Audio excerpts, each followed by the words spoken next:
Kia ora tātou, mihi nui, kia koutou. Thank you for the honour and privilege to stand here. If I can, maybe I'll just hold that. To be here tonight. So we've heard a range of examples of social enterprise, and I guess. So Inspiring Stories is a charitable trust. That's the legal structure of this entity. And I guess by default, any revenue generated is reinvested back into the purpose of the organisation. So there's a range of different activities and programs that the trust runs, and I was going to focus on one of those tonight. So why for me? So we live in a world where we've got some really heavy issues on our hands. We've heard about some of those tonight. One of the big challenges of our time is apathy. People feel disempowered and helpless. So how do we change that?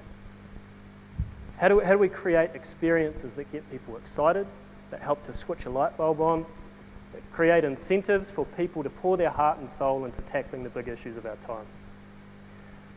We've heard from an amazing example of social enterprises, and there's a handful in New Zealand, but we need more.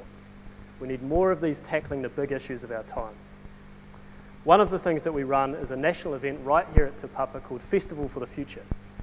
And the idea behind it is really simple. Bring together a handful of some of the most innovative minds, leading and thinking practitioners from around New Zealand from a range of disciplines to share their passion, their projects and their vision for New Zealand. And give them access to some of New Zealand's leading thinkers and practitioners so that if young people want to get innovative ideas off the ground, they have access to whatever the skills and tools that they need to do that. So an experience plays a really important role in being a catalyst and getting somebody excited about taking the first step. But the next part of that is around incentive.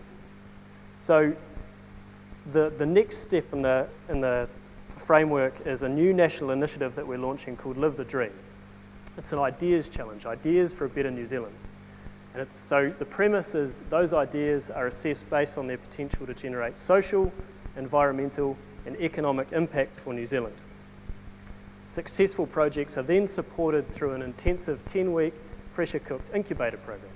So that's designed largely for tertiary and young professionals. So there's a time in a person's life where our ability to take risk is significant, and we can do a better job of supporting and encouraging those young people in New Zealand.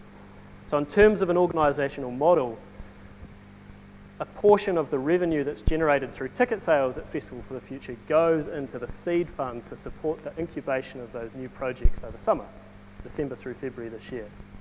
In terms of opportunities for scale, this year we'll have enough resource to support a handful of entrepreneurial, youth-led projects that make a positive impact for New Zealand. But we need this kind of stuff happening across every single campus in New Zealand. We need to start to be able to leverage some of the business nous and expertise that's tied up in our New Zealand Trade and Enterprises, our local economic development associations, so that we can apply that lens and rigour to innovative ideas that have the potential for social and environmental impact as well. So imagine if every young New Zealander unleashed their potential to change the world.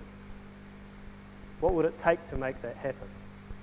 It's a vision that's way bigger than me, and it needs partnership across government, across corporate, across community sector. Kia ora tātou, thank you, that's me.